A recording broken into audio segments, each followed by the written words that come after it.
Good morning mga kumare kong tigang. O, kumusta kayo? Nako, eto, tayo may pag-uusapan naman ngayon ha mga kumare kong tigang. Kasi teka, ayusin ko muna itong camera ko. Yan, focus ko dito ha mga kumare kong tigang. Kasi for today's video ha mga kumare kong tigang, ay may pag-uusapan naman po tayo isang napaka-interesting na topic na may kaugnayan po ha mga kumare kong tigang na naman tungkol po sa utang. Nako, Sus Mario, 2026 na ha mga kumare kong tigang. Kayo po baga nalulubog pa rin sa pagkakautang. Nakos Mario Joseph, kung ganyan po mga sitwasyon niyo po ha, mga kumare kong tigang, kontrahin na natin yan. Kasi anong petsa na? 2026 na ha, mga kumare kong tigang, nako, tigilan nyo naman baga. Ang pag-utang, nakos Mario Joseph, hindi ba kayo nagsawa? Sa mga maniningil, hindi ba kayo nagsawa sa kababayan, kahuhulog ng mga pinagkakautangan po ninyo? Bakit baga? Bakit ba kayo laging nangungutang? Siyempre kasi walang pera. Are you crazy? Are you out of your mind? Para alam nyo ba ha, mga kumare kong tigang, kung halimbawa kung kayo po may mga utang at gusto nyo po kayo po makaahon na at makabayad na kayo ng mga pagkakautang po ninyo, ngayon po may tuturo ko sa inyong isang napakainam na pamamaraan para tayo po makakontra na at mawala na yung mga pagkakautang natin na yan. Talaga ba? Paano? Ganito ha, mga kumare kong tigang. Kaya, kung gusto nyo po kayo talaga makaahon na sa pagkakautang na yan, gawin nyo po ito. At tayo po'y gagamit dito ng isang napaka-powerful po na kasangkapan na ito naman po'y madaling-madali nyo lamang po makukuha kung kayo po'y meron diyang mga punong ganito. Diyan sa mga lugar po ninyo ha, mga kumare ko dito. Kasi katulad ko dito, talaga dito po sa kaharian ng Encantadia, dito po sa may UPLB, dito talaga ako madalas magpahilahilahod. Kasi bakit? Alam nyo dito maraming sangkap. Marami tayong makukuha dito yung mga galing sa kalikasan na yung mga ginagamit natin na mga ingredients. Hindi yung mga sangkap. Yung mga sangkap na ginagamit natin sa ritualan. At isa po ito. Meron po dito kayo makukuha dito. Kaya kayo, halimbawa, kung gusto nyo pong gawin ng ritualang to, pumunta kayo dito sa may UP Los Baños. Kasi dito kayo maraming makukuha. Talaga ba? Ano yan? Ito po ha, makmari kong tigang. Ang ating napaka-powerful po na pangontra sa utang. Ang ating balat ng akasya. Akasya, opo, yung puno ng akasya. Alam niyo po ba yung puno ng akasya? Yung napakalaki. Ako dito po sa UP, hamak maraming tigang maraming ganito mga puno ng akasya. Bakit ang layo ng Ang layo ng camera ko. Teka nga, Drek. Akas Marion, ba't kaya ilapit-lapit? Ako'y sumisigaw na yan. Nako, pasensya na po kasi itsura ko, hamak maraming tigang. Kanina pa ako pahilahilaw din sa UP. So, eto na hamak maraming tigang. Eto ang ating bida ngayon, ang ating balat ng akasya. Ito naman po hamak kumari ko talaga ilang beses ko na po itong na-share sa inyo. Baka naman ito po yung nagawa nyo na. Di ba'y napaka-effective naman talaga. Pero doon po sa iba po na mga bago pa lang po dito na hindi pa po nasusubukan po itong ating pong mga balat ng akasya. Ito po siya hamak kumari ko talaga tingnan nyo. Yan.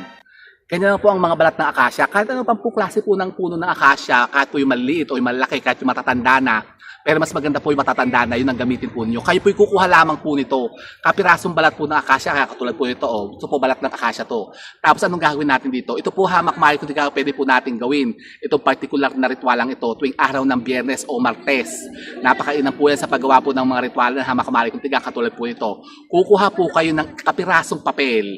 Tapos, isusulat nyo po dyan yung pangalan nyo, yung birthday nyo, at yung halaga ng pagkakautang nyo. Tapos, isasama nyo dyan yung pangalan ng taong pinagkakautangan po ninyo. Sino ba? Sino ba pinagkakautangan nyo? Halimbawa, lending, o mga 5-6, o Bombay, o halimbawa mga cooperative. Yan, o halimbawa yung mga loans sa bangko. Halimbawa, may utang ka sa BPI, sa BDO, ganyan, sa China Bank, o sa lending, ganyan, sa mga card bank, sa mga card. Ay, may nangutang ka na, makmari ko tigas, Mario Joseph.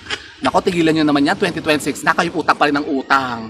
So, kung halimbawa nga kayo po'y lubog na lubog pa rin sa utang at gusto nyo po talaga kayo po'y makalaya na at makaahon na, gawin nyo po ito. Kumuha po kayo ng pirasong papel, sulat yung pangalan po ninyo, birthday nyo, tapos yung halaga ng pagkakautang po ninyo at yung pangalan ng tao na pinagkakautangan po ninyo o yung company o yung mga cooperative na pinagkakautangan po ninyo, halimbawa yung card bank nga. Nako, susulat nyo po yan dyan, tapos pagkatapos, bibilutin lamang po natin yan na 3 beses, tapos kayo po kukuha po ng kapiraso pong balat ng akasya. Kukuha po kayo ng 1 garapon, botelya. Kahit ano po klase botelya, basta't may takip po. Tapos, ito po, kasama po nung ating papel na sinulatan ng pangalan natin, nung ating birthday at yung halaga ng pagkakautang natin, kasama po itong balat ng akasya. Ito po ilalagay po natin sa loob po ng garapon o ng bote. Pagkatapos po, yan po ay bubuhusan lamang po natin ng dinukdok na uling. Yung dinukdok na uling, alam niyo may dudukdok na uling, yung pong dinurog na uling. Kukuha kayo ng dinurog na uling, tapos dudukdukin po ninyo, yung dudurugin nyo hanggang maging powderize siya, tapos tatakloban natin siya ng uling. Pagkatapos tatakpan nyo po siya, at pagkatapos po, yun po ay ilalagay nyo po sa ilalim ng inyong pong mga lababo. So, ganun ang gagawin nyo ha, mga kumari ko. Ilalagay nyo sa isang botelya, ito po, kasama po ng papel na sinulatan nyo ng pangalan nyo, birthday nyo, tsaka yung halaga ng pagkakautang po ninyo, at yung pangalan ng taong pinagkakautangan po ninyo. Pagkatapos, ilalagay nyo sa botelyang yun, at yan po ay bubuhusan nyo o tatakloban nyo lang po ng dinurog na uling. Pagkatapos po, takpan nyo. Ilagay nyo po yan doon sa ilalim po ng inyo pong mga lababo. O ganun po ha, mga kumari kuntigang, pagkatapos po natin mailagay ito sa isang garapon, kasama po ng papel na sinulatan po ninyo ng pangalan po ninyo, birthday nyo at halaga ng pagkakautang po ninyo, tatakloban po natin siya ng uling, yung dinurog na uling, tapos tatakloban natin siya. Pagkatapos po ay magpipetisyon kayo dito. Mag-alay kayo ng konting panalangin ha, mga kumari kuntigang, at kayo po ay humiling. Hilingin nyo na kayo'y makabayad na ng pagkakautang po ninyo ngayon na. Ganon ha, mga kumari kuntigang. Pagkatapos, takloban nyo po yun, ilalagay po natin yan sa ilalim ng ating mga lababo. Kailangan po walang makakakitang ibang tao ha, mga kumari kuntigang, at kayo lamang po dapat ang nakakaalam niyan. Hanggang kailan? Wala naman pong definite time ha, mga kumari kuntigang. Hayaan nyo lamang po siya doon sa ilalim ng lababo po ninyo hanggang sa siya po ay mag-manifest na. At makikita nyo kapag kaya po talagang umepekto na, kayo po ay makakabayad na ng mga pagkakautang po ninyo.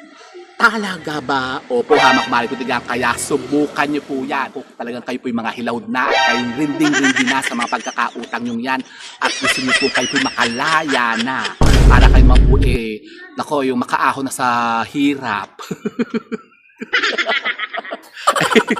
Gawin nyo na po yan, mga kumari kuntigang.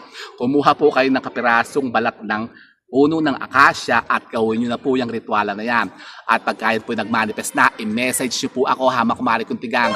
Sabihin nyo sa akin na kung ano po ang naging resulta ng ginawa nyo pong rituala na yan tungkol sa pagkontra sa utang. O, di ba gusto nyo yun? Bakit gusto ko yun na mga kumari kuntigang, kaya itry nyo na yan. Hindi nyo susubukan, subukan nyo para malaman nyo po ha, mga kumari kuntigang, kung ano ang magiging epekto niyan sa mga buhay ninyo. At yun na nga, tigilan na natin ha, mga kumari kuntigang, utang. Naku, anong petsa na baga? Kay utang ng utang, hindi ba kayo nasawa? Nako po. So po ha, mga kumari kuntigang, sana po may napunta pa kayo mga bagong idea at kaalaman sa pagkontra naman sa mga sinasabing mga kamalasan na yan ng utang. And so with that, mga kumari kuntigang, keep safe and God bless. Thank you for watching, and don't forget to subscribe my channel. I know you like it. And don't forget to brush your teeth. Bye, mga kumari kuntigang. Gawin nyo yan ha, mga kumari kuntigang, para makaahon na kayo sa pagkakautang nyo. Utang kasi kayo ng utang at tatakot ng utang. Aleche. Bahala ka sa buhay nyo. Utang kayo ng utang. Anyong tigilan yan. Ayaw, di ba?